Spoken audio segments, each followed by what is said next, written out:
শব্দের মাধ্যমে উদ্ভিদ ও পোকামাকড় যে একে অপরের সঙ্গে যোগাযোগ করে তার প্রমাণ পাওয়ার কথা বলেছে তেল আবিব বিশ্ববিদ্যালয়ের গবেষকরা। তাদের এই গবেষণার মাধ্যমে প্রকৃতিতে ধ্বনিগত যোগাযোগের এক নতুন দ্বার মানুষের সামনে উন্মোচিত হয়েছে। জার্নাল ই-লাইফে প্রকাশিত তাদের গবেষণাপত্রে দেওয়া ধারণা অনুযায়ী স্ত্রীমদ শুকিয়ে যাওয়া টমেটো গাছ থেকে নির্গত আল্ট্রাসনিক সংকেত শনাক্ত করতে পারে এবং এই তথ্যের উপর ভিত্তি করে কোথায় ডিম পারবে তা ঠিক করে।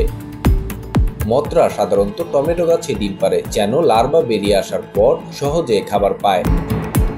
এই গবেষণায় নেতৃত্ব দেন রিয়া শেলজার ও গাই জের এশেল। তারা কাজ করেছেন তেল আবিব বিশ্ববিদ্যালয়ের ওয়াইস ফ্যাকাল্টি অফ লাইফ সায়েন্সের 2 অধ্যাপক ইওসি ইওভেল ও নীলা খাদানির গবেষণাগারে। একটি উদ্ভিদ ও একটি পোকার মধ্যে প্রাকৃতিক ধ্বনিগত যোগাযোগের প্রথম প্রমাণ উদ্ঘাটন করেছি আমরা, এক বিবৃতিতে এমনটাই বলেছেন তারা। দলটি তাদের পুরনো গবেষণার উপর ভিত্তি করে নতুন এ ধ্বনির যোগাযোগের প্রমাণ পেয়েছে। এর আগে একই গবেষকরা বের করেছিলেন চাপে থাকলে উদ্ভিদ থেকে আল্ট্রাসনিক শব্দ নির্গত হয়।